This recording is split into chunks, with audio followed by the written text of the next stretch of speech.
Selamat sore Bapak dan Ibu sekalian, semoga sehat selalu dan tetap semangat. Selamat datang di acara Digital Transformation Indonesia Webinar Series edisi perdana 8 Maret 2022. Perkenalkan, saya Dwi Febrianti, host pada acara kali ini. Digital Transformation Indonesia adalah sebuah platform yang mendukung pemerintah, institusi, BUMN, dan korporasi di seluruh Indonesia untuk berinovasi dengan teknologi dan melakukan transformasi digital. Secara berkala, kami akan menyelenggarakan webinar dengan bahasan mengenai berbagai isu yang berkaitan dengan transformasi digital. Webinar ini adalah rangkaian kegiatan dengan puncak acara yaitu Digital Transformation Indonesia Expo pada tanggal 20 hingga 21 Juli 2022 di Jakarta Convention Center. DTI diselenggarakan oleh AdHouse Clarion Events bersama dengan co-host acara yaitu Masyarakat Telematika Indonesia atau Mastel dan media partner Gov Insider. Bapak dan Ibu, bahasan webinar hari ini berjudul Digital Transformation Trend in 2022, What Should We Focus On? Adapun telah hadir bersama kita semua para panelis yang terdiri dari para praktisi dan perwakilan dari berbagai perusahaan yang telah mengimplementasikan transformasi digital di area pekerjaannya masing-masing. Yang pertama telah hadir Bapak Hendra Sumiarsa, VP Head IoT and Digital Enterprise PT Smartfren Telkom Tbk. Selain menjalani pekerjaan utamanya di PT Smartfren Telkom, Pak Hendra juga aktif menjabat sebagai Vice Chairman Komite Tetap Bidang Kerjasama Industri Akademia Badan Riset Inovasi Kadin sejak tahun 2021. Beliau juga merupakan Head Regulatory and Advocacy di Asosiasi IoT Indonesia sejak tahun 2021.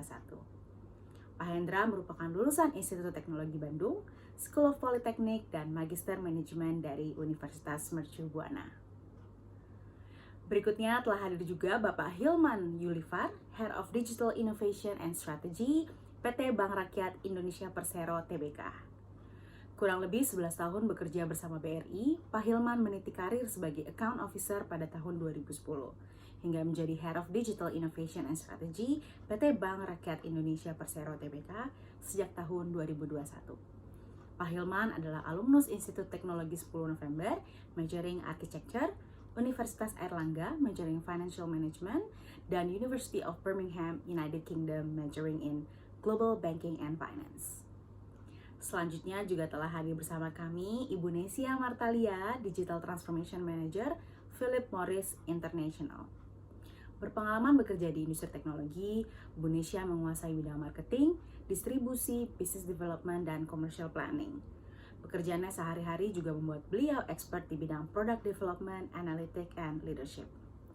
Bu Nesia merupakan lulusan Teknik Informatika Institut Teknologi Telkom. Webinar hari ini akan dimoderatori oleh Bapak Heru Sutadi, Direktur Eksekutif Indonesia ICT Institute. Selain aktif menjadi narasumber, pembicara, dan moderator mengenai teknologi informasi di berbagai seminar dan workshop, baik dalam maupun luar negeri, Pak Heru juga masih aktif menjadi pengajar dalam beberapa perguruan tinggi. Selamat datang Bapak dan Ibu sekalian, terima kasih sudah berkenan hadir dalam diskusi hari ini. Untuk mempersingkat waktu, saya persilakan Pak Heru Sutadi selaku moderator untuk memulai diskusi kita pada hari ini. Pak Heru, waktu dan tempat kami persilakan. Ya, terima kasih MC. Assalamualaikum warahmatullahi wabarakatuh. Salam sejahtera bagi kita semua. Salam sejahtera bagi kita semua. Semoga kita sehat di hari ini. Tetap semangat Bapak Ibu semua. Selamat sore Bapak Ibu, selamat bergabung dalam acara Digital Transformation Indonesia yang merupakan webinar series. Hari ini saya Heru Sutadi, moderator yang akan membawakan sesi diskusi kita dengan judul yang cukup menarik nih, Digital Transformation Trend in 2022. What should we focus on? Jadi tren digital apa di 2022 ini dan apa yang seharusnya kita fokuskan gitu ya. Bapak Ibu semua, di antara kita telah hadir bersama para pembicara yang mungkin juga sudah tidak asing lagi dan juga pembicara yang memang juga cukup mumpuni di bidangnya yang bisa sharing mengenai bagaimana transformasi digital yang dilakukan di institusinya masing-masing, di perusahaannya masing-masing yang bisa di-share kepada Bapak Ibu semua. Yang pertama itu saya perkenalkan Bapak Hendra Sumiarsa, VP Head Internet of Things and Digital Enterprise PT Smartfren Telekom Tbk. Selamat sore Pak Hendra. Selamat sore Pak Heru, terima kasih Pak Heru. Sehat selalu Pak Hendra ya. Sehat selalu Pak, semangat Pak. Mantap. Ya, selain Pak Hendra juga telah hadir Bapak Hilman Yulifar, beliau merupakan Head of Digital Innovation and Strategy PT Bank Rakyat Indonesia Persero Tbk. Selamat sore Bapak Hilman, apa kabar? Selamat sore Pak Heru, baik Pak, alhamdulillah sehat. Pak Heru gimana Pak? Semangat, ya tetap semangat Pak Hilman. Sehat selalu kita. Selain Pak Hilman juga ada Ibu Nesya Martalia yang merupakan Digital Transformation Manager dari Philip Morris International. Selamat sore Ibu Nesya. Selamat sore Pak Heru, apa kabar? Semangat Ibu, selalu sehat ya, kabar baik. Ya Bapak Ibu semua, seperti mana kita ketahui dalam beberapa tahun terakhir ini, transformasi digital telah menjadi perhatian kita semua, gitu ya. Apakah itu dari kalangan pemerintah, BUMN, hingga perusahaan-perusahaan besar. Menurut data dari Kata Data Insight Center, hampir 80% responden menyatakan sangat ingin melakukan transformasi digital. Dan 62% responden telah menyiapkan anggaran yang cukup tinggi untuk mendukung terciptanya transformasi digital tersebut. Apalagi di masa pandemi ini, ketika semua kita memiliki keterbatasan dalam mobilitas, keterbatasan untuk bertemu, di mana semuanya harus melakukan secara jarak jauh atau remote atau online gitu ya. Ini artinya bahwa transformasi digital ini sebuah keniscayaan, sesuatu yang memang harus kita lakukan untuk agar kita dapat terus melakukan kegiatan, beraktivitas, dan juga memberikan kontribusi bagi perkembangan perusahaan maupun negara kita.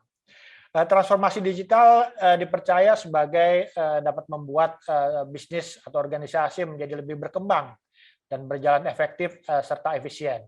Dan Bapak Ibu semua, dalam webinar kali ini terkait transformasi digital, kita akan membahas beberapa isu yang terkait berapa penting sih kita perlu melakukan transformasi, kemudian apa yang menjadi tren transformasi digital di 2022 ini. Serta yang tidak ketinggalan adalah bagaimana menentukan transformasi digital yang cocok untuk sebuah bisnis maupun organisasi di mana kita berada gitu ya. Karena betapapun juga kalau tidak cocok ini juga kontribusi atau efektivitas serta efisiensinya juga mungkin menjadi pertanyaan kita semua gitu ya. Dan Bapak Ibu semua, untuk mengawali acara ini mungkin kita berikan kesempatan pada Bapak Hendra Sumiarsa untuk menyampaikan paparan beliau yang menyangkut topik transformasi digital kita. Untuk itu waktu dan tempat kami persilahkan untuk Pak. Baik, terima kasih Pak Heru atas waktu dan kesempatannya. Assalamualaikum warahmatullahi wabarakatuh. Salam sejahtera. Izinkan saya menyampaikan hal-hal penting terkait dengan transformasi digital. Saya ingin memulai cerita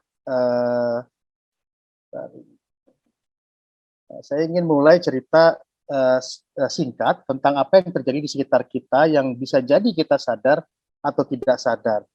Banyak perubahan yang berlangsung di segala bidang, termasuk perubahan hal-hal esensial dalam dunia usaha dan dunia industri. Perusahaan-perusahaan yang ada di sini datang, berkembang, menjadi raksasa, lalu hilang, silih berganti dengan cepat dalam rentang waktu yang tidak terbayangkan. Dari referensi-referensi yang sahih dan empiris dapat disimpulkan bahwa rata-rata perusahaan raksasa 500 besar kelas dunia, umur hidupnya berkurang dari rata-rata 33 tahun di tahun 1964 menjadi hanya 12 tahun saja di 2027. Artinya rata-rata 12 tahun mereka sudah akan usang, tidak relevan dan mati. Nah, ini yang terjadi juga di Indonesia, ya. Nah, apa yang mendorong ini gitu ya? Perubahan ini disebutkan oleh faktor-faktor baik itu teknologi, hadirnya generasi baru yang agile, kreatif, ingin experience yang serba instan, smooth gitu. Dan inilah ya era revolusi industri keempat. Teknologi sebagai enabler dan pengungkit dimanfaatkan oleh perusahaan-perusahaan yang berjuang untuk survive dan tetap relevan dengan market. Nah, banyak Pak, beberapa hal yang menjadi gara-garanya nih. Gara-gara pertama itu exponential growth of computing power. Ya, yang tadinya nanti yang tahun 2045 itu bisa jadi satu komputer kemampuannya lebih pintar daripada otak manusia sedunia. Nah, kemudian yang kedua, gara-gara kedua, ini perkembangan teknologi kecepatan telekomunikasi. Ya, dulu kita cuma bisa pakai buat teleponan, ya sekarang sudah bisa mentransfer data ataupun menghubungkan mesin dengan mesin gitu ya, secara seamless ya, secara cepat, secara dengan kecepatan yang luar biasa. Nah, di sini akhirnya nanti akan muncul begitu banyak data di sini. Nah, yang ini ya, bahwa setiap 10 tahun kami pun di perusahaan telekomunikasi, karena kebetulan saya di perusahaan telekomunikasi, itu setiap 10 tahun mau nggak mau kita didorong untuk masuk kepada era baru ya. Setiap 10 tahun, dari mulai generasi pertama, generasi kedua, ya, generasi keempat, sampai yang akan datang di generasi kelima. Dan di 5G ini kita juga unknown business model under 5G, karena ada 3 di situ, ada kecepatan ya, massive machine type, sama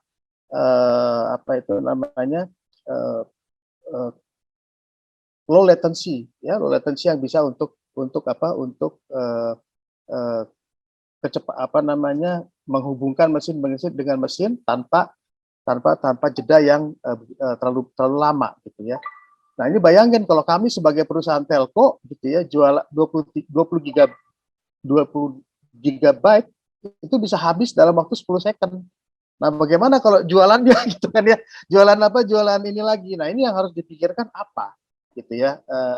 Sehingga bits and bytes data itu sudah tidak bisa lagi. Nah, kemudian ini gara-gara keempat. Data storage cost hampir gratis ya. Kita bisa nyimpen dulu, waktu zaman dulu kita bisa kalau dapat kalau kita dapat hadiah USB ya, USB yang 8 mega itu udah keren banget, 32 mega keren banget. Sekarang ya itu 32 giga gitu. Dan itu dibuang-buang gitu kan, free. Nah, kemudian kita nggak sadar, kemana-mana kita bawa sensor. Ya, di HP itu sensor semua isinya. Kita goyang hadapkan HP-nya menjadi horizontal, dia pindah menjadi horizontal. Ya, kemudian ada touch proximity, kita bisa ngisi e-money di handphone dan lain sebagainya. Ya, kemudian produksi daripada perangkat-perangkat komputer itu eksponensial.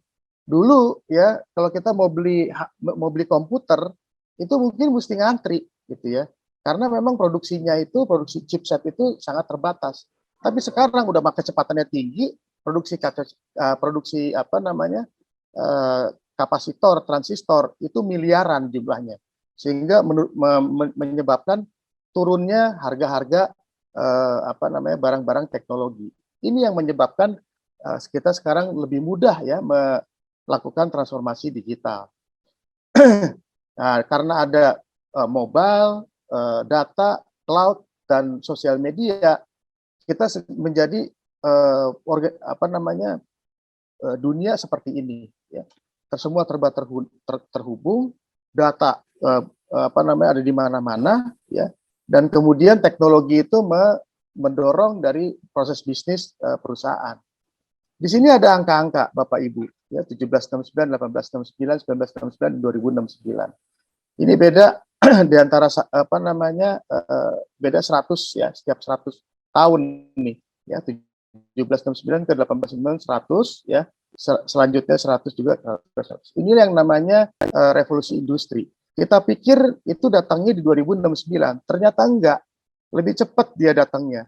Ya, di 2011 sudah datang revolusi industri keempat. Tambah lagi new normal sekarang, less contact, digital enabler dan health protocol. Tahun 2019 ya kita nggak tahu apa itu health protocol. Ya 2019 2020 awal. Sekarang health protocol udah menjadi satu yang normal gitu. Nah, ini apa namanya revolusi industri yang terjadi yang apa namanya yang dilakukan juga oleh negara-negara maju ya. Revolusi industri di Amerika itu namanya advanced manufacturing, domainnya adalah sensing, control, information, digital manufacturing. Key apa namanya targetnya adalah manufacturing return and revival. Fokusnya dia clear untuk manufacturing return dan membalas ya, membalas bagaimana supaya Amerika kembali kepada negara produsen nomor 1 di dunia. Di Jerman namanya Industri 4.0. Domainnya adalah cyber physical system. Targetnya adalah manufacturing capacity upgrade dan output. Soal apa namanya kualitas nggak usah ditanya lagi kalau Jerman, tetapi capacity itu belum tentu dia bisa banyak gitu ya. Lalu kemudian di Jepang itu namanya Society 4.0, Industri 4.0-nya. Domainnya adalah robot. Targetnya manufacturing upgrade ya untuk support society transformation. Kenapa? Karena Jepang itu posisinya apa namanya masyarakatnya itu menua gitu ya. Nah, sementara di China itu revolusi industri keempatnya adalah Made in China 2025. Domainnya adalah high-end manufacturing, core equipment, smart factory. Targetnya adalah upgrade manufacturing quality dan branding. Jadi branding juga itu merupakan revolusi industri keempat juga karena itu apa namanya mendukung dari customer experience gitu. Oke, di Indonesia tuh bagaimana dong kalau di Indonesia? Nah, Indonesia sebenarnya ada juga namanya Making Indonesia 4.0. Tujuannya adalah better labor market, Pak. Ya, Bapak Ibu, better labor market. Jadi bukan lagi apa namanya kepada misalnya mengurangi apa namanya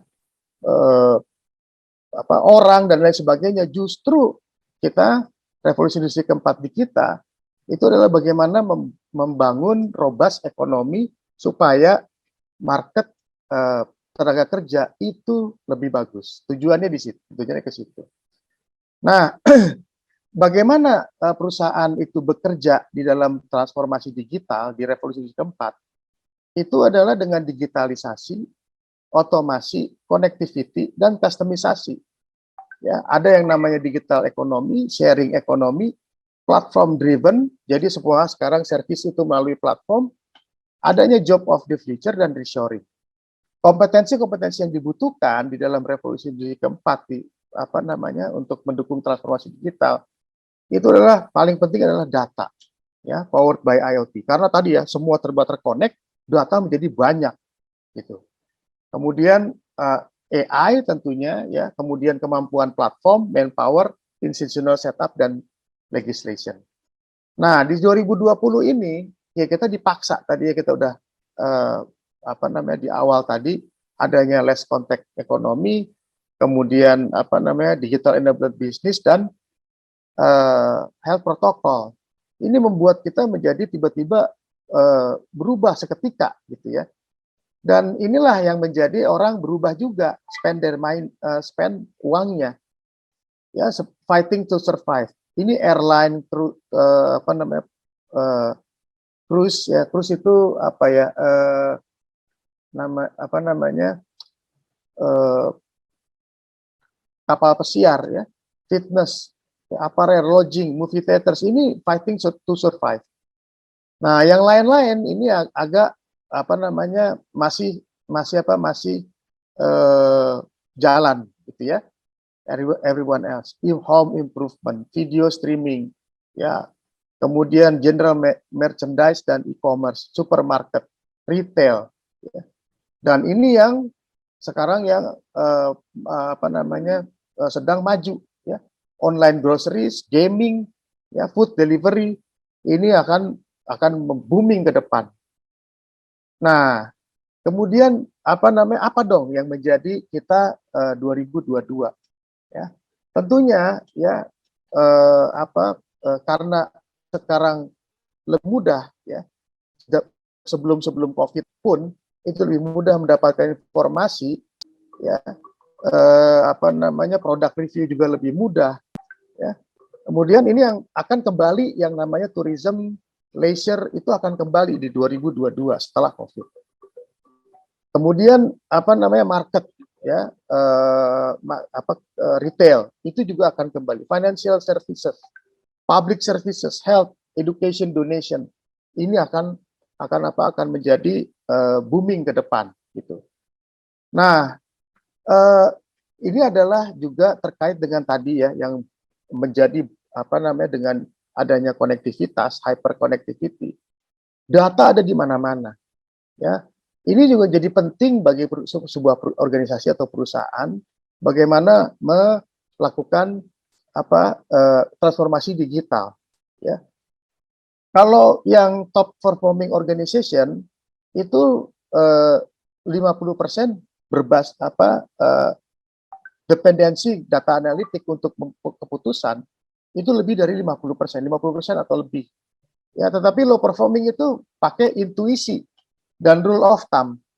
Jadi mereka cuma data analitiknya hanya 20-30% saja.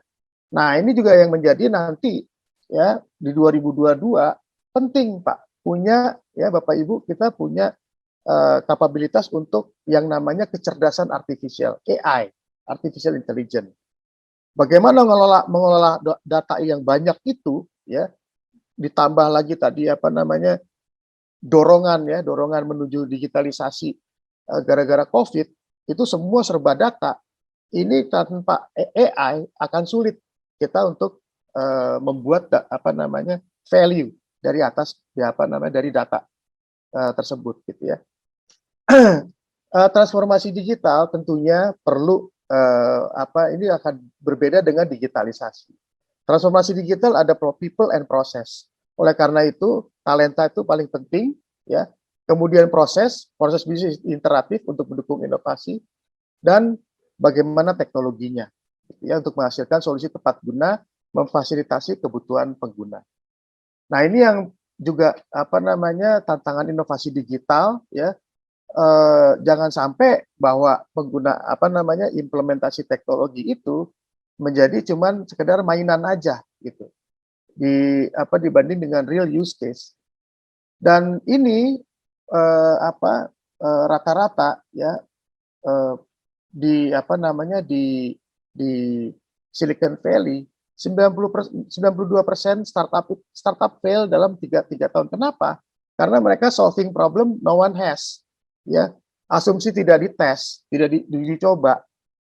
Hanya ada yang membuat digitalisasi, membuat transformasi digital, membuat inovasi berdasarkan apa yang ada di kepalanya aja, tidak diobrolin dengan penggunanya, gitu. Nah, ini yang sangat penting untuk mencari apa masalahnya yang akan diselesaikan, gitu. Nah, oleh karena itu ya perlu, ya, kita melakukan membangun produk, ya, ataupun solusi, gitu, ya, solusi digital berbasis, ya, iteratif, ya, berbasis eksperimen dan continuous learning dari pengguna, dari customer. Ini sangat penting karena di drive oleh teknologi, ya, padahal pengguna itu tidak membutuhkan, sehingga ini menjadi problem, gitu. Dan kita perlu menempatkan matriks dalam urutan yang tepat, gitu, ya. Jadi bagaimana kalau misalnya kita membuat satu produk, ya, itu problem solution fit dulu, kemudian product market fit, baru scale up. Dan pada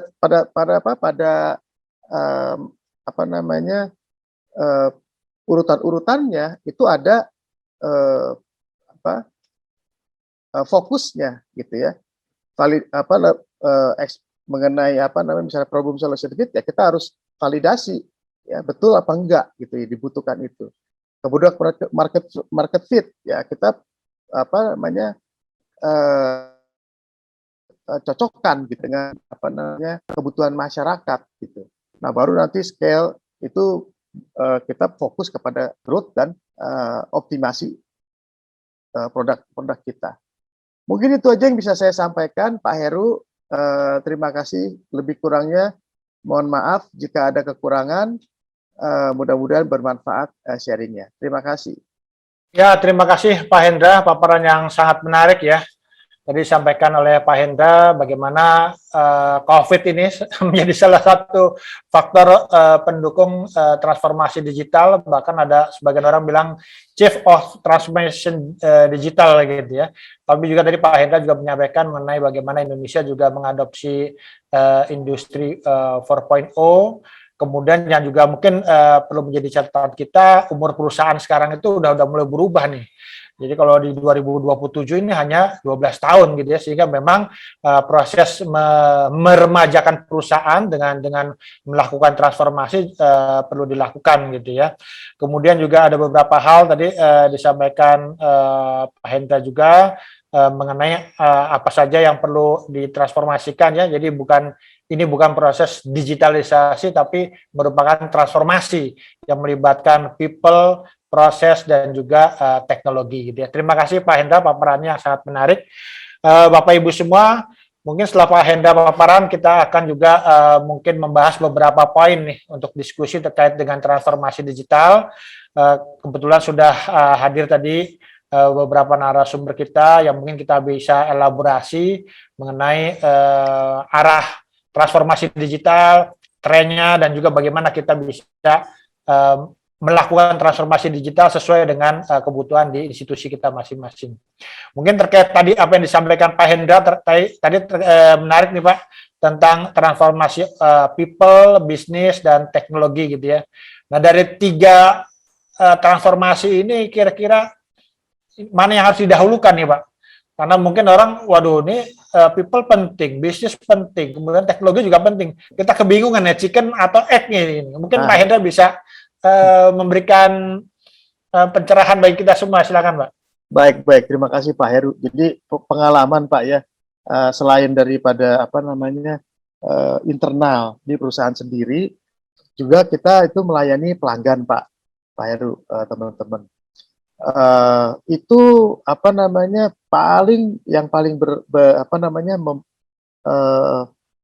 paling besar itu adalah bagaimana menyiapkan orang talenta gitu. Jadi ada kalanya memang kemampuannya atau skillnya itu belum. Tapi ada juga yang saya malas gitu ya untuk menggunakan data segala macam. Nah ini yang menjadi kadang-kadang kala ya kita bisa tembus dengan misalnya tadi IoT gitu ya. Dengan IoT kita bisa tembus itu. Nah kembali lagi ya ketika kita punya data ya kita teknologinya udah kita beli operatornya pelaksananya itu nggak siap gitu ya ataupun misalnya mereka tidak tidak align gitu ya ini yang menjadi problem Pak makanya talenta dan orang itu yang pertama-tama penting kita siapkan kulturnya beda sekali Pak. Ketika kita masuk ke digital itu udah semua berbasis data gitu ya. Jadi itu ini yang perlu disiapkan pertama-tama orangnya. Nah, baru setelah itu Pak, setelah itu baru proses siapkan proses yang iteratif ya yang it's okay to make a mistake gitu. Nah ini juga kan menjadi satu kultur yang berbeda lagi gitu. Dulu kita kalau misalnya ngerjain sesuatu ya harus betul gitu kan. Kalau ini enggak apa-apa. Nah, karena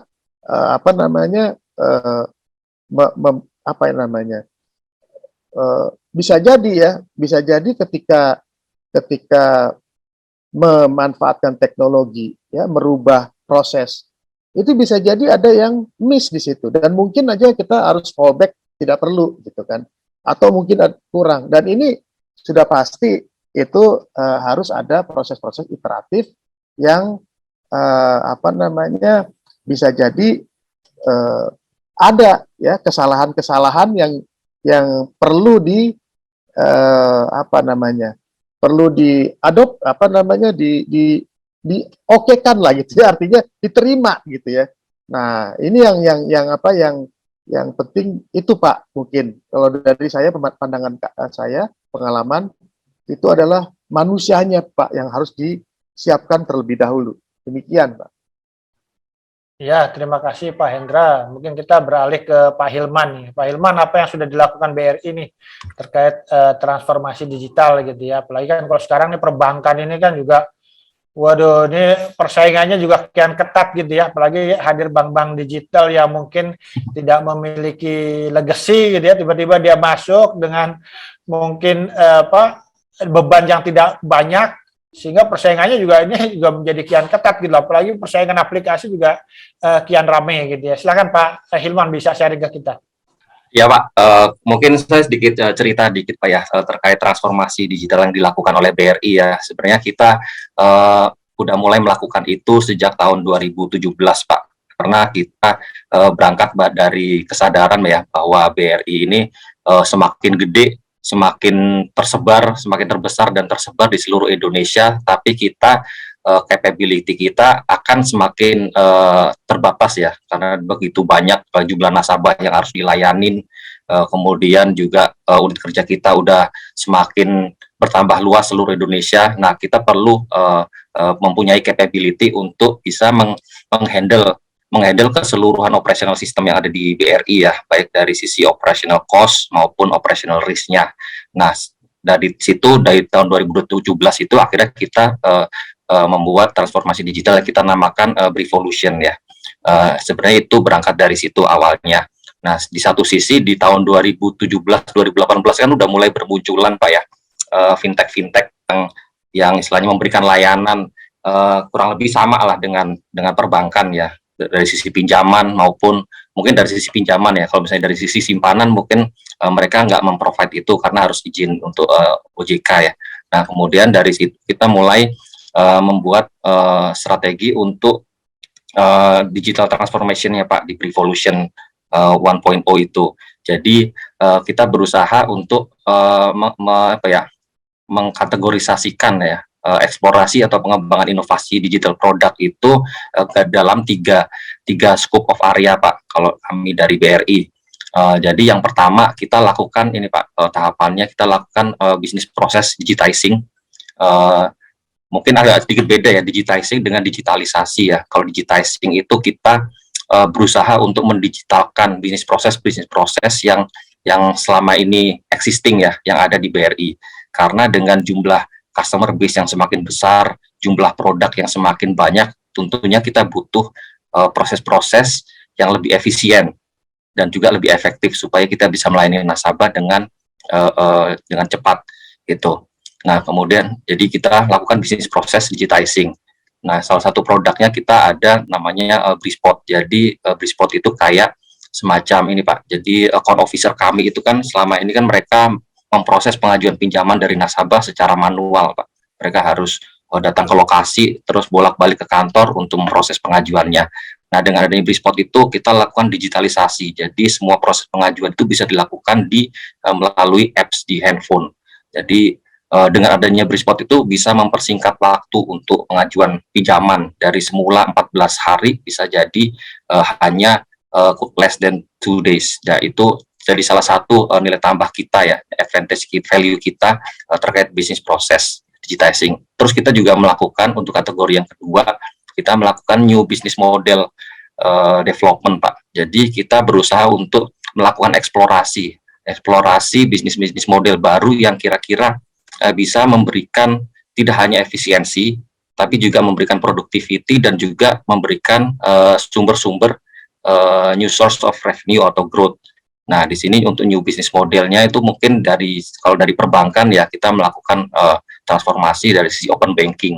Jadi kita membuka layanan perbankan kita supaya bisa dinikmati oleh masyarakat luas dengan melalui platform-platform pihak ketiga. Jadi kita bisa melalui Open API BRI, kita bisa menempelkan layanan dasar perbankan ke dalam platform perusahaan lain gitu, atau mungkin pihak ketiga lain.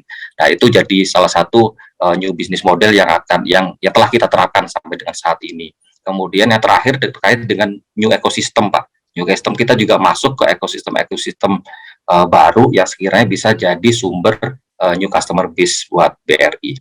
Kurang lebih seperti itu sih, Pak, yang kami lakukan di BRI. Ya, sangat menarik Pak Hilman.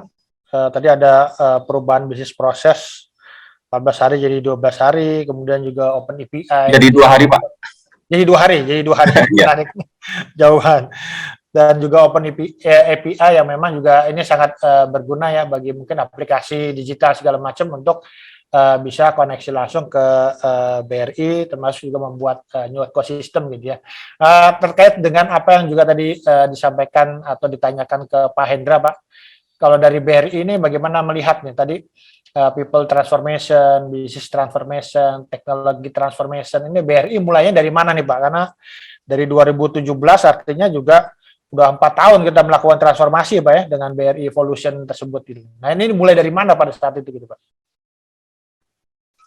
Mulainya ya, mungkin lebih ke tahapannya ya Pak ya. Tahapannya yang pertama kan kita perlu tahu ya, kenapa sih kita melakukan transformasi ya. Kita perlu tahu why-nya gitu ya. Transformasi itu pasti ada purpose-nya, pasti ada goals-nya, pasti ada tujuannya gitu.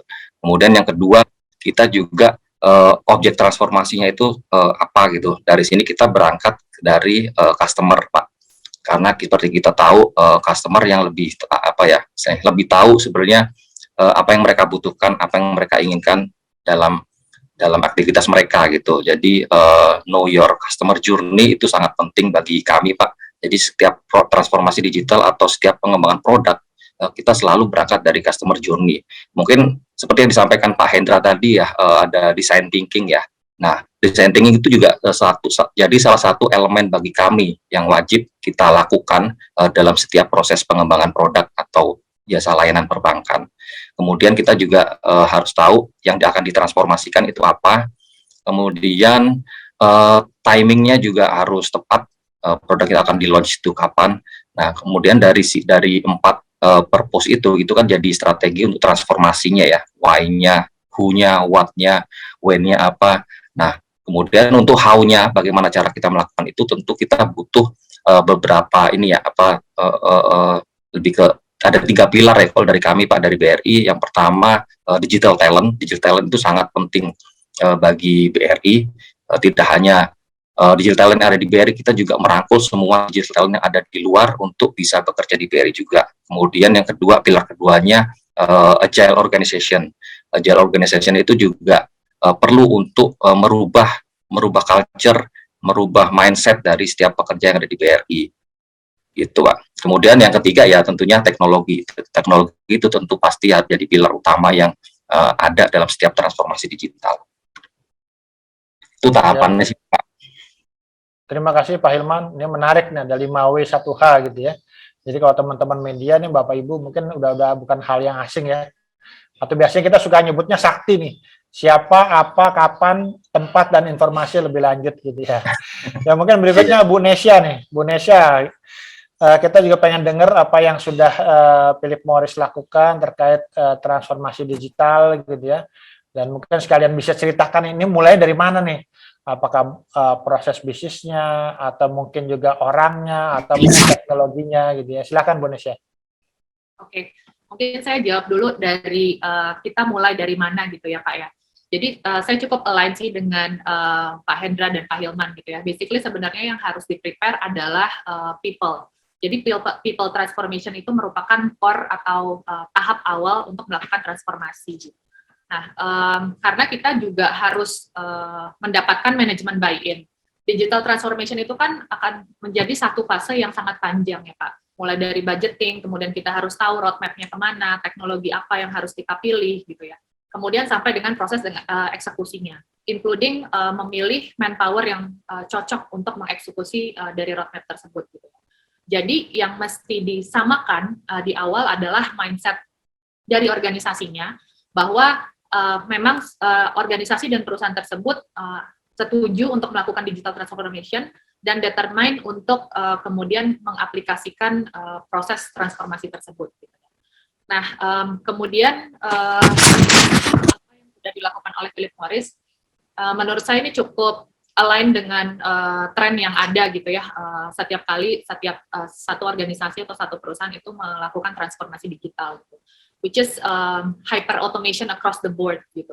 Jadi basically kita melakukan transformasi terhadap existing business process yang semula dilakukan secara manual, misalnya dengan banyak resiko, kemudian banyak dokumentasi, banyak proses yang dilakukan tanpa tracking.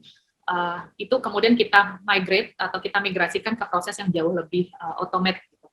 Jadi satu itu otomasi terhadap existing business process internally. Kemudian yang kedua adalah kita juga mengequip atau memodali gitu ya, karena Sampurna, Philip Morris Sampurna sendiri sebenarnya memiliki satu ekosistem, UKM ekosistem yang dikenal sebagai Sampurna Retail Community.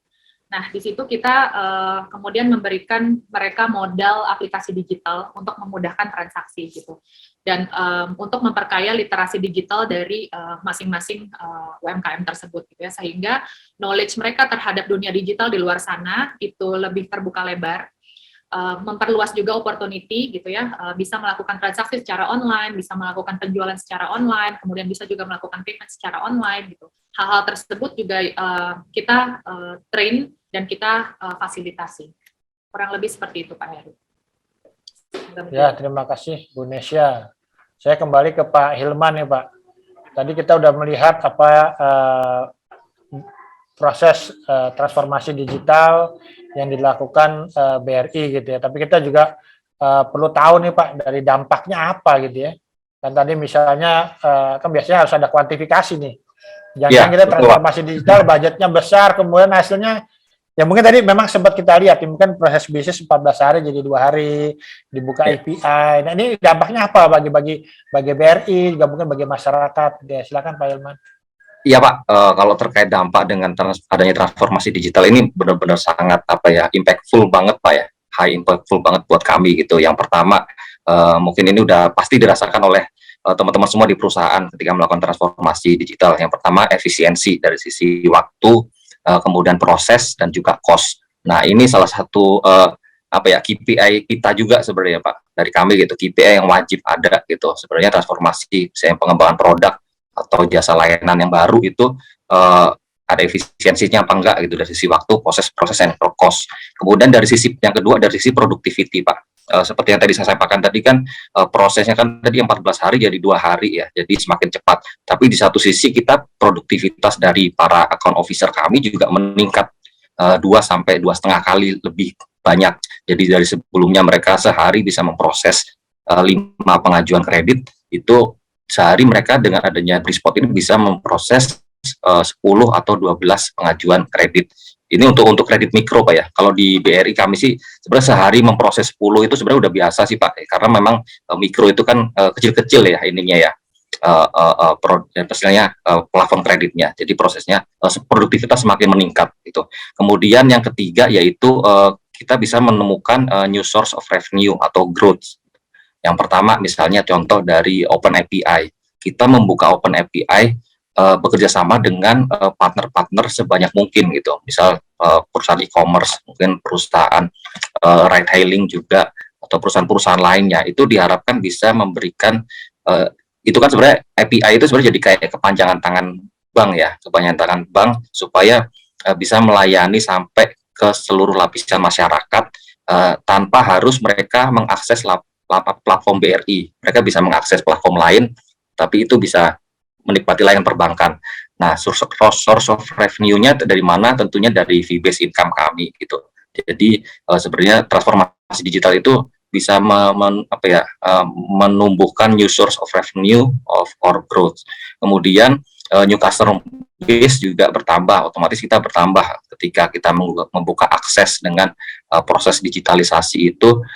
New customer akan datang, akan menjadi mitra kami, menjadi nasabah kami. Kemudian yang terakhir customer satisfaction, Pak. Itu yang sangat utama bagi kami, walaupun mungkin customer satisfaction mungkin tidak bisa diukur secara kuantiti ya, secara kuantitatif gitu ya. Tapi kita bisa lihat, kita punya produk namanya Britama Digital Saving. Kemudian kita juga ada produk namanya digital, ini lebih ke digital lending, Pak ya. Digital lending namanya Pinang, Pak. Nah, dari pengajuan digital saving itu, semua orang biasanya kalau misalnya proses manual gitu ya, datang ke bank, ngajuin untuk membuka rekening, itu bisa memakan proses lebih dari 2 jam lah. Tapi dengan adanya digital saving itu nggak sampai 1 jam udah bisa terbuka rekeningnya, rekening simpanannya gitu. Kemudian mengajukan kredit melalui platform kami yang namanya Pinang Digital Lending itu bahkan prosesnya hanya 15 menit. Itu yang bikin amaze customer ya. Bahkan saya pernah nyobain juga yang produk kami sendiri itu, yang Pinang itu. Bahkan saya sendiri juga kaget, dalam waktu 15 menit itu bisa disetujuin, uangnya langsung masuk ke rekening. Nah, itu jadi salah satu customer satisfaction juga kan, yang itu sebenarnya di luar beyond expectation. Kan harapannya customer itu sehari jadi, tapi ternyata sejam jadi. Itu jadi nilai tambah kami juga bagi customer. Harapannya mereka semakin engage sama kita dan tetap jadi nasabah kita. Gitu, Pak. Itu dampak yang dirasakan, Pak. Ya, sangat banyak juga dampaknya berarti Pak ya. Jadi memang juga Iya, betul, Pak. dan beyond expectation ini yang menarik nih. Jadi di luar mungkin kita berharap mungkin dapat 8 tapi dapat nilai 10 gitu ya. Ya, ini cukup bagus nih berarti Pak. Nah, cuman di Philip Morris nih Bu Nesya nih, sama nggak nih apa yang terjadi di BRI ya? Memberikan dampak positif bagi perusahaan. Silakan Bu Nesya. Ya, pastinya Pak. Jadi dengan adanya digitalisasi, jadi plus poinnya adalah semua data itu terrecord gitu ya. Semua terrecord digitally dan semua orang itu kita bisa buka akses gitu ya, sesuai dengan role-nya. Jadi yang pertama adalah data extraction itu mempermudah proses gitu, karena kembali lagi tadi data semuanya recorded digitally, jadi pada saat kita mau ekstrak data lalu melakukan analisa itu akan lebih valid gitu ya. Instead of kalau dulu kan mungkin karena nggak ada data jadi lebih ke wondering atau FGD misalnya ya, kita set a manual FGD. Nah, pada saat sekarang karena kita sudah bisa mengekstrak data sendiri, maka proses analisa itu bisa dilakukan sendiri. Kemudian yang kedua adalah proses yang menjadi lebih otomatis gitu ya. Jadi ada new way of working yang tadinya mungkin kalau case-nya FMCG, company seperti Philip Morris, contoh untuk retailer gitu. Tadinya setiap retailer itu kan memang harus di-maintain, harus didatangin gitu ya. Ada field force team yang harus mendatangi masing-masing toko, baik itu melakukan training, produk training misalnya, atau pengenalan terhadap produk baru, atau penjelasan terhadap produk gitu ya. Nah, sekarang dengan adanya proses digitalisasi gitu, semua proses training itu kita bisa pindahkan ke platform gitu. Jadi udah nggak perlu lagi capek-capek tim field force itu datang ke toko, ambil waktu sambil motor-motoran panas-panasan gitu ya. Cukup telepon, virtual call, kemudian proses training itu semua materi akan sangat lengkap, bahkan lebih jauh interaktif sebenarnya ketika kita moving training proses itu ke dalam aplikasi. Jadi lebih standar. Kemudian pastinya ada reduce of cost gitu ya Pak, karena dulu sebelumnya mungkin proses banyak dilakukan secara manually, otomatis kita akan butuh banyak manpower gitu. Tapi pada saat kita move things to the system, proses itu dilakukan secara otomatis sehingga outputnya akan lebih banyak gitu, di-compare dengan proses yang dilakukan secara manual. Otomatis cost-nya pun in terms of ROI gitu ya, return of investment, itu akan menjadi lebih positif. Kurang lebih seperti itu kalau di Philip Morris, Pak Heru. Ya, terima kasih Bu Nesya. Pak Hendra, ini gimana nih Pak Hendra nih? Dampaknya apa nih bagi smartphone ya? Apalagi kalau kita lihat tadi usia dari teknologinya, aduh dari 3G, 4G, 5G cuma 10 tahun pendek gitu ya. Ini kan juga tantangan tersendiri. Silakan Pak Hendra. Terima kasih ya. Jadi itu tadi belum juga selesai 4G ya. Belum juga digelar full di Indonesia. Sudah datang lagi 5G yang model bisnisnya baru ya. Kemudian infrastrukturnya juga berbeda, semua serba di sharing gitu ya. Nah, tentunya di sini telco ya berubah juga Pak ke cloud ya. Sehingga banyak kebutuhan-kebutuhan orang itu di telco itu lebih ke IT sekarang dan cloud. Nah, ini yang pertama. Yang kedua, produknya juga di ke depan itu sudah tidak lagi eh, jelas ya, mengandalkan SMS, mengandalkan data gitu ya. Ini akan lebih banyak kepada konten gitu. Nah, oleh karena itu telco rasanya nggak cuma smartphone saja, itu sudah mulai mendorong pendapatan digitalnya. Nah, kami juga itu sudah mendekat apa namanya akan menargetkan gitu ya, apa namanya seperempat revenue itu datang dari digital. Nah, ini yang apa namanya tentunya ya uh, skill set telco yang apa namanya dapat mendatangkan revenue dari digital tentunya pasti beda gitu ya. Nah, ini yang apa pengaruh dari situ. Yang kedua ya adalah di enterprise, Pak. Enterprise kita lihat saat ini banyak apa kebutuhan-kebutuhan yang apa yang dari perusahaan ataupun dari kota kabupaten, arahnya sekarang kota kabupaten arahnya kepada desa ya, kepada rural. Nah, ini yang juga apa namanya kebutuhan konektivitas di situ sangat-sangat besar. Kebutuhan solusi-solusi apa ICT IT sangat besar. Nah, ini yang menjadi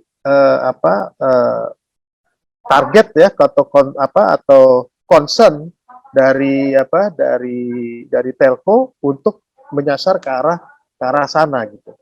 Ya, karena itu lagi balik lagi dasarnya itu awalnya itu karena mereka memang ya perusahaan-perusahaan ataupun organisasi kota kabupaten desa itu harus masuk ke digital.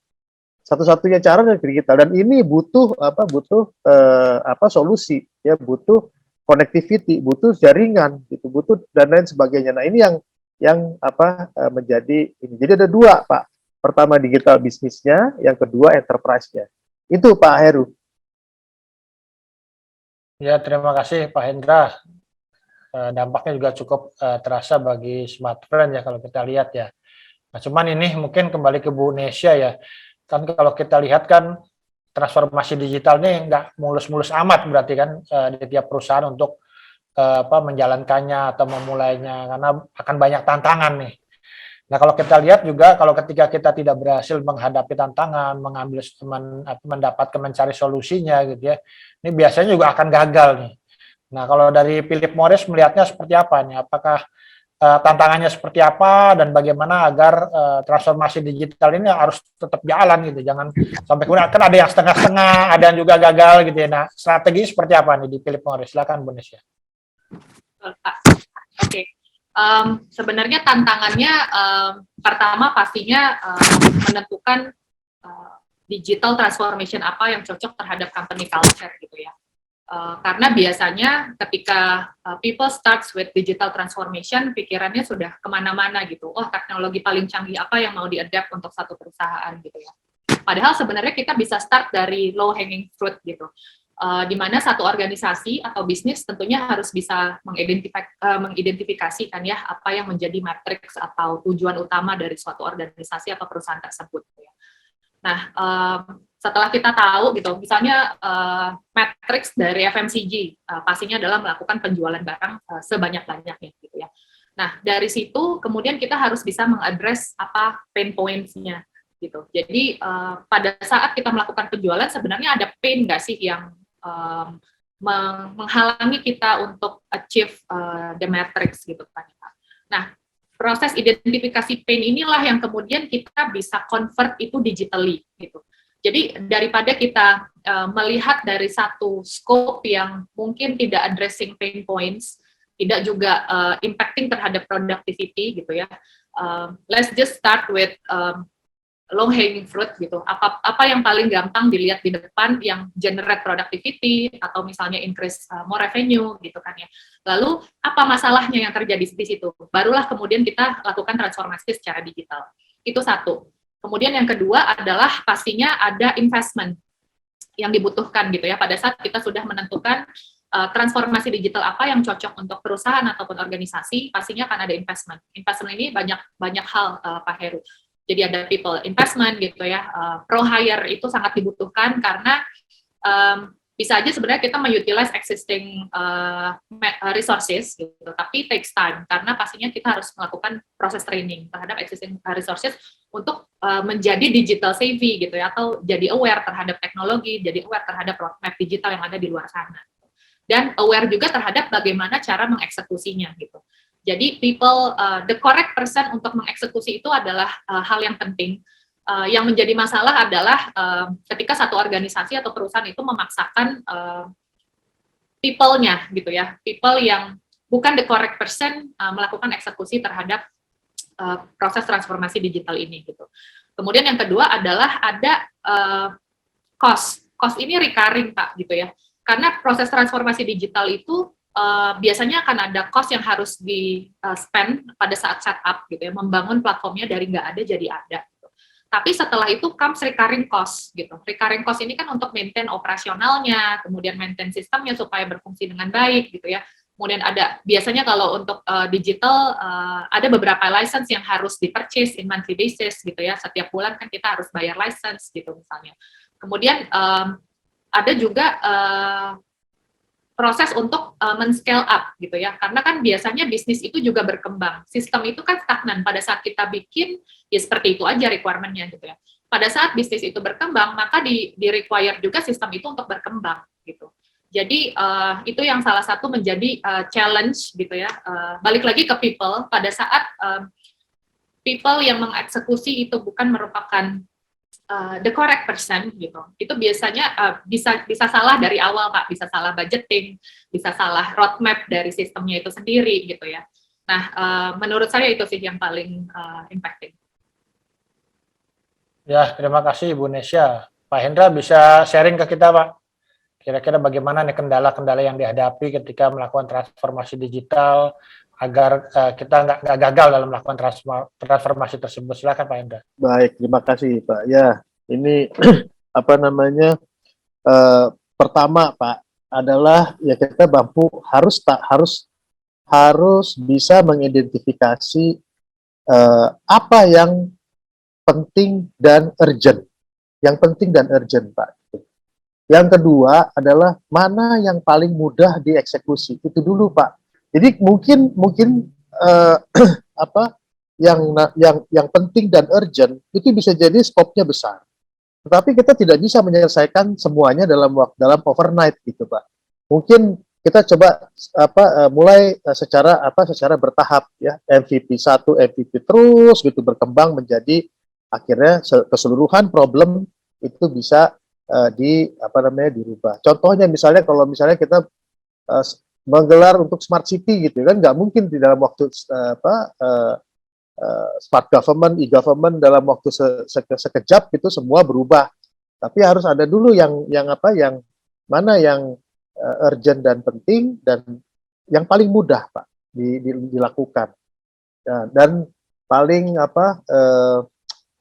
disebutnya tidak membutuhkan ya, investasi yang terlalu besar gitu ya di awal. Karena ini banyak akan sifatnya itu adalah sifatnya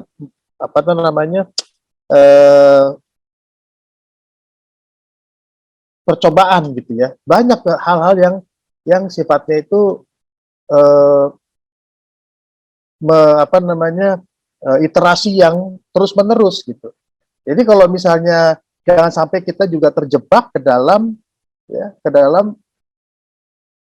kegiatan inovasi yang tidak tidak berkesudahan, yang tidak bisa diukur hasilnya gitu.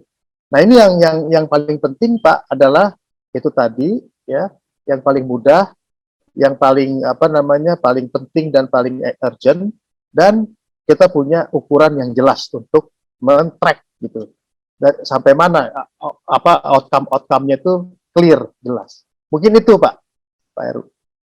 Oke Pak Hendra, catatannya jadi yang urgent, yang penting, mudah, kemudian investasi tidak besar. Menarik Iya. nih, Pak, bagi orang yang ingin institusi maupun perorangan yang ingin melakukan transformasi digital gitu ya. Kalau dari Pak Hilman gimana, Pak? Strateginya apa nih, Pak? Untuk menghadapi kendala atau bisa sharing kendalanya apa agar transformasi digitalnya tidak gagal gitu ya. Ya, baik Pak Heru. Jadi kalau dari pengalaman kami selama ini ya, kendala-kendalanya itu mungkin kita bisa bagi jadi dua ya, kendala dari sisi internal maupun eksternal ya. Kalau dari sisi internal lebih ke bagaimana cara kita merubah culture dan mindset dari pekerja atau karyawan BRI gitu. Karena gimana pun juga yang melakukan transformasi itu kan mereka. Jadi setidaknya mereka harus bisa merubah culture and mindset mereka itu. Nah, itu tentunya pasti ada resistensi-resistensi yang pasti muncul ya di antara karyawan ya, dan itu mereka enggan untuk berubah, enggan untuk berkolaborasi dengan yang lain gitu, karena untuk melakukan transformasi itu tidak hanya dilakukan secara sendirian gitu. Nah, caranya gimana supaya culture dan mindsetnya itu bisa pelan-pelan kita berubah gitu. Jadi kita di BRI kami membuat event istilahnya event rutin atau reguler, namanya Embrio. Jadi kita itu kayak internal hackathon, kalau misalnya di luar itu hackathon namanya. Jadi kita membuka pintu ruang-ruang inovasi buat para karyawan di BRI untuk istilahnya menerjemahkan ide-ide mereka, kemudian kita tampung, kita kompetisikan gitu. Nanti ada pitching juga nanti atas ide-ide inovasi itu, dan ide inovasi itu tidak hanya muncul dari senior level manajemen aja, tapi justru sampai level terbawah pun diperbolehkan untuk ikut kompetisi itu. Harapannya kenapa? Supaya kita bisa menumbuhkan mindset untuk selalu berinovasi, dan juga menumbuhkan bahwa ide inovasi itu tidak hanya muncul dari atas, tapi bisa justru bisa dari bawah. Itu yang terkait dengan ini Pak ya, cara kita, strategi kita terkait dengan internal ya, internal karyawan, cara membentuk mindset innovation culture. Kemudian dari sisi eksternal, tantangan kita yang utama yaitu pada waktu implementasi Pak. Tuh. Jadi customer kita itu kan, kami kan customer mikro, kami itu ada lebih dari 60 juta customer. Nah, dari 60 juta itu terkait dengan digital literasi itu masih boleh dibilang masih rendah ya. Kalau kita lihat dari data dari Kemenkominfo ya, digital literasi itu di 2021 itu indeksnya 3,49. Kalau kita bandingkan dengan tahun 2020 itu 3,46. Jadi peningkatannya itu nggak terlalu signifikan. Itulah kenapa digital literasi di Indonesia itu masih kalau boleh dibilang lamban ya, nggak terlalu lamban banget sih, cuman masih kurang, masih bisa ditingkatkan lagi gitu. Walaupun mungkin kita yang ada di kota itu mungkin kita cukup familiar dengan digital ya, cuman yang ada di daerah-daerah itu ternyata masih belum inilah, literasi masih kurang gitu. Nah, cara mengatasinya gimana? Kami dari BRI kita kan punya istilahnya ujung tombak berupa AO, account officer kami yang ada di unit kerja di BRI seluruh Indonesia. Nah, kita fungsikan mereka sebagai digital advisor, Pak. Nah, digital advisor supaya mereka bisa mengedukasi nasabah-nasabah kami, tidak hanya cara menggunakan, tapi juga yang pertama kita melakukan digital acquisition. Jadi kita mengedukasi mereka supaya menggunakan misalnya platform Brimo, mobile banking BRI. Nah, itu cara menggunakannya seperti apa. Nah, kemudian kita juga mengencourage mereka buat sering-sering melakukan transaksi gitu melalui mobile banking. Itu salah satu contoh. Kemudian yang tidak kalah pentingnya dari sisi security, kita juga mengedukasi para nasabah kami itu bahwa bertransaksi secara digital itu aman. Yang penting kalian harus tahu misalnya terkait PIN, password, OTP, terus nama ibu kandung. Nah, itu kan informasi-informasi itu yang tidak boleh disebarluaskan ke orang lain. Harapannya dengan ada masyarakat menjadi secure bertransaksi digital, mereka akan beralih dari transaksi manual ke transaksi digital. Kurang lebih seperti itu sih Pak, kendala dan juga cara kita mengatasinya. Terima kasih Pak Hilman. Nah, kita udah sampai nih Bapak Ibu semua yang mengikuti webinar pada sore hari ini dimanapun berada. Kita berada di penghujung pertanyaan nih. Jadi karena betapapun mungkin ada Bapak Ibu semua juga yang bertanya-tanya nih, waduh saya belum bertransformasi gitu ya.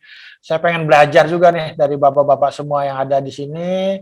para pembicara, gimana sih caranya gitu ya bisa transformasi sukses seperti yang dilakukan Pak Hendra, Pak Hilman, Bu Nesya gitu ya. Mungkin bisa sharing nih Pak Hendra, Pak Hilman, Bu Nesya nih bagaimana kita bisa bertransformasi agar sukses.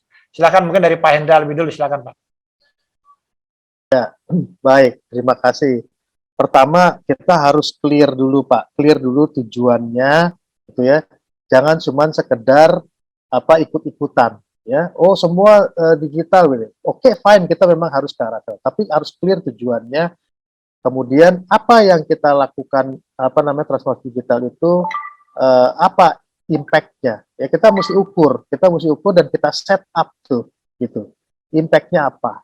Ya, terus kemudian cara ngukurnya seperti apa, ya. Lalu siapkan Pak orang-orang yang champion, ya, orang-orang champion 1 2 3 orang yang own, ya, own the project gitu ya. Nah, kemudian ya execution Pak. Itu aja Pak. Terima kasih Pak. Terima kasih Pak Hendra. Ini kiat-kiat yang sangat komprehensif dan mungkin cespleng nih mudah-mudahan. Silakan Pak Hilman. Ya, iya Pak. Kalau dari kami sih kita fokusnya ke customer centric Pak ya.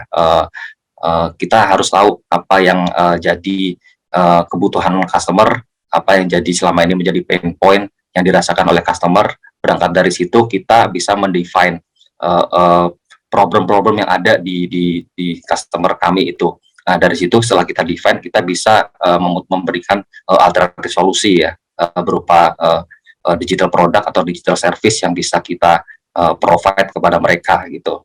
Nah, setelah kita bikin produk itu pun juga kita harus lakukan validasi ya kepada customer ya. Jadi semuanya ujungnya pasti ke customer lagi gitu. Kita lakukan validasi, kita lakukan testing atau kita piloting. Apakah dengan fitur-fitur yang ada, dengan keunggulan yang ada ini apakah cukup memenuhi ekspektasi dari customer gitu. Nah, syukur-syukur kita bisa melebihi ekspektasi dari customer itu. Kemudian ketika itu udah jadi selesai dan juga itu udah memenuhi, tentunya kita harus melihat juga ya perkembangan situasi yang ada di luar ya, perkembangan digital banking ada di luar, perkembangan trennya seperti apa supaya kita bisa istilahnya selalu up to date dan juga selalu mengimprove transformasi digital yang kita lakukan. Harapannya ya memang supaya kita bisa tetap bersaing dengan kompetitor, selalu di depan ya, selalu di depan kompetitor dan juga kita tidak ketinggalan. Kurang lebih seperti itu sih Pak. Ya, terima kasih Pak Hilman. Nanti mungkin di bagian akhir saya tanya nih satu kata yang mungkin ada di benak Bapak Ibu semua terkait transformasi digital gitu ya. Tapi saya berikan waktu dulu untuk Bu Nesya nih kiat-kiatnya apa nih agar teman-teman Bapak Ibu semua yang ikut webinar kali ini yang ingin bertransformasi juga sukses seperti yang dilakukan Philip Morris. Silakan Bu Nesya. Menurut saya yang pertama, on top of apapun yang tadi sudah ditambahkan oleh Pak Hendra dan Pak Hilman gitu ya, which is saya fully agree Pak Heru, tapi di luar itu kita juga perlu ada change management strategy gitu ya. Jadi bagaimana kita mengkomunikasikan mengenai ide terhadap digital transformation ke dalam organisasi, supaya organisasi juga aware matrix apa yang harus di-achieve, kemudian bagaimana cara menjalankannya, dan resulting ke cara kerja yang lebih agile gitu ya. Karena untuk kita bisa mengkonvert satu organisasi dari non-digital ke digital, itu biasanya butuh flexibility Pak gitu. Cara kerja yang complicated, yang kompleks atau birokratif itu biasanya nggak begitu cocok di dunia digital. Karena digital itu isinya looping, iterasi dari proses yang harus di-redefine lagi, dites ulang kembali gitu ya. Nah, itu yang pertama. Kemudian yang kedua adalah roadmap. Jadi kita tahu setelah kita mengetahui gitu ya transformasi apa yang akan kita lakukan di organisasi, kemudian kita harus tahu apa next-nya gitu. Fasenya pun juga harus di-define di awal gitu. Mungkin kita bisa start small, addressing pain points yang paling sering terjadi dulu. Kemudian di fase berikutnya nanti adakah penambahan atau improvement terhadap sistem atau improvement terhadap bisnis proses yang bisa dihasilkan oleh sistem atau platform yang dibuat gitu ya. Kemudian yang ketiga pastinya adalah target gitu ya. Jadi setelah kita punya sistemnya, apa yang mesti diraih gitu. Setelah roadmap-nya juga sudah terimplementasi gitu ya, harusnya kan akan ada return dari investment yang sudah kita lakukan gitu. Bukan serta-merta organisasinya menjadi lebih modern gitu. Harusnya kan organisasinya menjadi lebih produktif gitu ya. Nah, di situ juga harus saya rasa harus jelas didefinisikan di depan target apa yang mau di-achieve gitu pada saat kita melakukan transformasi. Kemudian yang terakhir adalah menurut saya budget pastinya gitu ya. Ya itu balik lagi setiap kali kita melakukan transformasi digital, budget itu pasti dibutuhkan gitu ya. Besar atau kecilnya itu tergantung dari industrinya dan how small kita mau start gitu. Ada beberapa organisasi yang maunya yang penting kita implementasi dulu deh, start dari small scope dulu gitu ya. Ada yang juga mengimplementasikannya secara besar-besaran. Tapi pastinya tadi karena ada new people onboarding di organization, misalnya ada beberapa tenaga ahli yang masuk ke dalam organisasi, pastinya membutuhkan budget, kemudian sistem yang dibangun juga akan membutuhkan budget. I'm being very realistic aja sih Pak. Mungkin sekian dari saya Pak. Ya, terima kasih Bu Nesya. Kita sudah di akhir diskusi mungkin, tapi kita pengen mendapatkan ini nih, kesimpulan dari para pembicara kita nih. Mungkin apa yang bisa disampaikan nih Pak dalam satu kata nih tentang transformasi digital dan apa yang harus kita fokuskan. Mungkin silakan Pak Hendra, satu kata Pak kira-kira jadi kesimpulan kita diskusi hari ini Pak. Ya, satu kata, cara kerja baru, ya, memanfaatkan teknologi, selalu berubah perusahaan, karena tanpa perubahan itu kita tidak akan maju ke depan atau mengungguli pesaing-pesaing kita. Terima kasih Pak Heru. Terima kasih Pak Hendra, cara kerja baru, teknologi, dan perubahan. Silakan Pak Hilman. Ya Pak, jadi kalau dari saya sih satu kalimat aja Pak ya, impactful simplicity Pak. Jadi transformasi digital itu kita berusaha melakukan dengan langkah yang tepat, hasil yang sederhana namun berdampak hebat. Itu Pak. Makasih Pak. Terima kasih Pak Hilman. Ini sangat ringkas ini. Silakan Bu Nesya nih. Kalau dari saya pastinya teknologi Pak, kemudian change management strategi, dan yang terakhir mungkin agile. Ya, terima kasih Bu Nesya. Teknologi, change management, kemudian agile. Jadi memang ini juga menjadi, kita tidak perlu menyimpulkan, tapi saya pikir juga Bapak Ibu semua audiens dimanapun berada bisa memetik pelajaran dari para pembicara kita pada sesi kali ini. Kita membahas mengenai transformasi digital dan apa yang harus kita fokuskan. Jadi tadi disampaikan ada cara kerja baru, kita terkait dengan teknologi, perubahan, impactful, simplicity, kemudian juga change management, dan juga kuncinya juga harus agile gitu. Nah, terima kasih sekali lagi Pak Hendra Sumiarsa, Bapak Hilman Yulifar, Ibu Nesya Martalia untuk diskusi yang sangat mungkin fruitful discussion untuk sesi kali ini. Semoga bermanfaat bagi kita semua. Terima kasih sekali lagi. Salam sehat untuk Bapak Ibu semua. Dan saya Heru Stadi undur diri.